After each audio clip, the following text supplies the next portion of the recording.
On January 23rd, Ferrari unveiled the SF26 and described it as their strongest attempt to challenge Mercedes in a decade. Just 3 races later, they have been beaten to the finish line by a 9-year-old rookie in every Grand Prix so far. So how does the most iconic team in Formula One, currently sitting 45 points behind Mercedes, attempt to rebuild its car in just 48 hours? The answer is unfolding on April 22nd at a circuit 2 hours away from Maranello. And no one, not even Ferrari, knows yet exactly what Hamilton's car will look like in Miami. The filming day at the Autodromo Nazionale Monza is not a test in the traditional sense. Under FIA sporting regulations, Ferrari is limited to exactly 200 kilometers on Pirelli demonstration tires with the standard ECU installed. There is no conventional setup data collection, no switching between tire compounds, no adjustments to tire pressures. What the regulations do allow is validation, a correlation between simulator predictions and real track behavior, confirmation that parts already permitted under the rules perform as Ferrari's engineers and Maranello expect, and Ferrari is running a significant number of components. The key element is a new floor. This is the same design Ferrari originally developed for the Bahrain Grand Prix, a race that no longer exists on the 2026 calendar. Bahrain was canceled on April 12th due to regional conflict, with Saudi Arabia following a week later. These cancellations left Ferrari with a 5-week gap between the Japanese Grand Prix and Miami, along with 2 separate upgrade packages, Sakir and Jeddah, that now had to be combined into a single package. The floor heading to Miami carries aerodynamic work that was originally intended for the Middle East rounds. Alongside the floor is an early version of what Ferrari refers to as the Macarena wing. The nickname comes from team principal Fred Vasseur. The rear wing's upper flaps rotate through roughly a 270-degree motion when activated, a movement that reminded Vasseur of the 1990s dance. Under FIA rules, this motion must be completed within 400 milliseconds. In operation, the wing replaces the traditional DRS flap opening with a full aerodynamic stall, delivering an expected gain of around 8 kilometers per hour in top speed. The first iteration of this wing appeared in Shanghai during FP1, but was quickly withdrawn after engineers identified a stability issue under combined braking and steering loads, exactly the kind of stress seen in Miami's stadium section. The updated version is now being built in Maranello in what is effectively a race against time. It is lighter than the original and includes modifications aimed at resolving the instability. There is also an important regulatory detail. A filming day can only include parts that have already appeared in at least one race session. Because the initial version of the Macarena wing ran during Shanghai FP1, the revised version qualifies as an update rather than a completely new component. Without that earlier run, Ferrari would not have been allowed to test it at Monza at all. This narrow interpretation of the rules enables the entire plan for the week. Beyond the aerodynamic upgrades, there is also a major software overhaul. Running alongside the aero package is a heavily revised system focused on energy management, new strategies for deployment and harvesting, and updated code designed to prevent Leclerc and Hamilton from losing excessive performance when the battery depletes on long straights. Under the 2026 rules, with MGUK output increased to 350 kilowatts and up to 9 megajoules of recovery per lap, a poorly timed deployment decision can cost more lap time than any aerodynamic deficiency. Hamilton has been publicly highlighting this issue since China.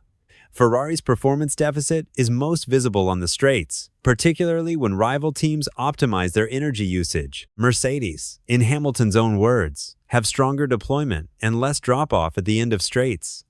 Vasseur has openly agreed with this assessment. The engine deficit to Mercedes is estimated to be around 20 brake horsepower, although this figure remains speculative. The goal of the new software is not to eliminate the hardware gap, but to maximize the efficiency of Ferrari's existing electrical systems. Not every element of the Miami package will run at Monza.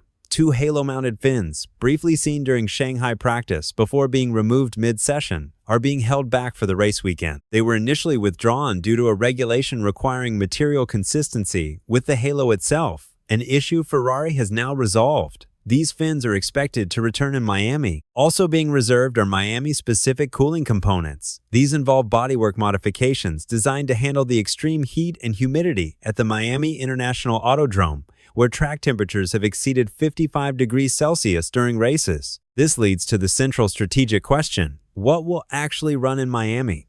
The decision on whether the updated Macarena wing will be used in the race has not yet been made. The current plan is to evaluate it at Monza, refine it further if necessary, and potentially introduce it in Canada.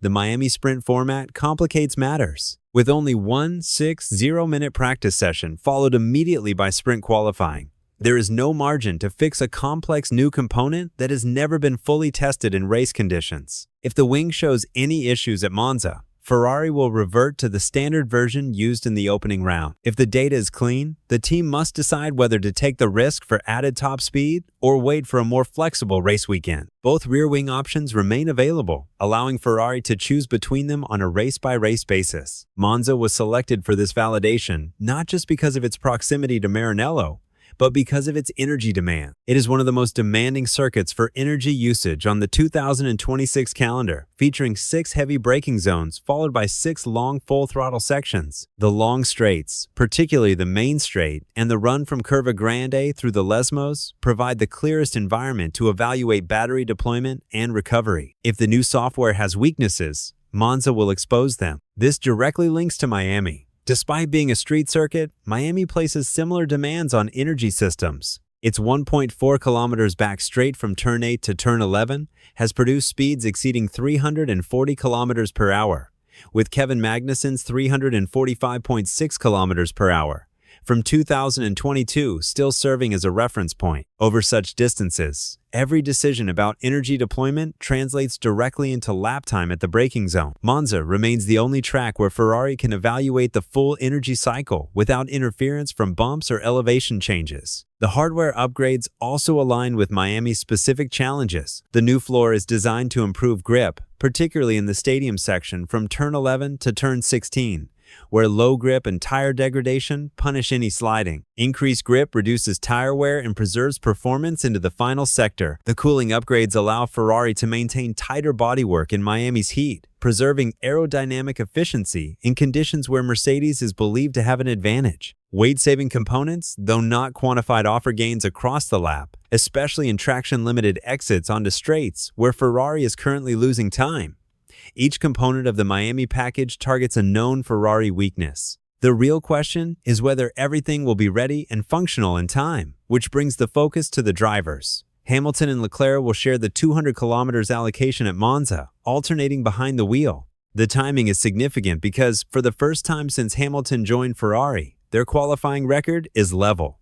Across 4 sessions, each driver has taken 2 top results. Hamilton holds a marginal average advantage of 0.017 seconds on Saturday. Pace, a negligible difference, but a notable shift from 2025, when Leclerc consistently held the upper hand.